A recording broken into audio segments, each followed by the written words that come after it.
Menteri Koordinator Bidang Perekonomian Airlangga Hartarto mengatakan pemerintah sepakat untuk menjaga tingkat inflasi tahun 2025 di kisaran 2,5% plus minus 1%. Hal tersebut menjadi salah satu hasil kesepakatan dalam high level meeting tim pengendalian inflasi pusat di Jakarta.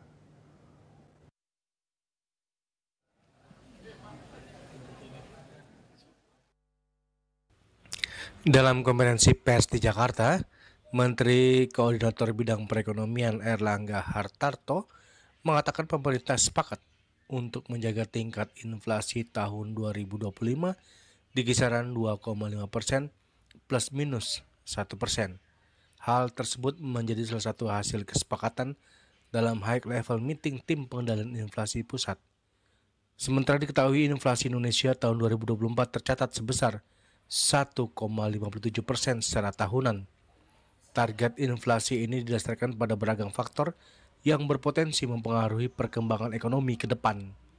Airlangga juga menjelaskan ke depan Indonesia akan dihadapkan pada sejumlah risiko ketidakpastian seperti volatilitas harga komoditas yang masih berlanjut, tingkat suku bunga acuan Bank Sentral AS yang masih cukup tinggi, perubahan iklim.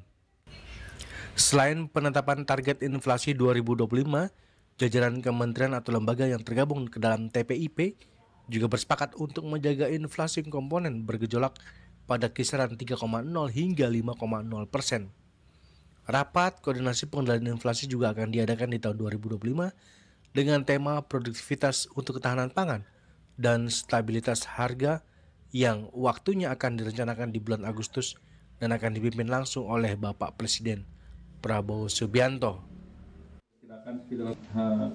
Pagi ini kami melaksanakan high level meeting dari tim pengendalian inflasi pusat tahun 2025 dengan seluruh kementerian dan lembaga tim pengendali pusat inflasi. Saat ini dinamika global masih menjadi faktor yang akan turut mempengaruhi perkembangan ekonomi ke depan. Sejumlah risiko tentu masih akan kita hadapi seperti volatilitas harga komoditas, kemudian tingkat suku bunga yang relatif tinggi, dan tentunya kebijakan perdagangan dari pemerintahan Amerika yang sering kita sebut sebagai Trump 2.0, serta kerentanan ketahanan pangan dan energi akibat perubahan iklim. Nah, ini yang perlu kita perhatikan, terutama ini proyeksi ekonomi global dicapai. Dan khusus untuk tahun 2025, pertama adalah menjaga inflasi di kisaran 2,5 plus minus 1% untuk mendukung akselerasi pertumbuhan ekonomi nasional. Kemudian kita harus menjaga komponen inflasi khusus volatile food di kisaran 3-5%. Jadi angka volatile food itu yang dijaga secara mingguan oleh tim termasuk TPID. Dari Jakarta, Julius Soeharto dan Ketut Sumadiasa melaporkan.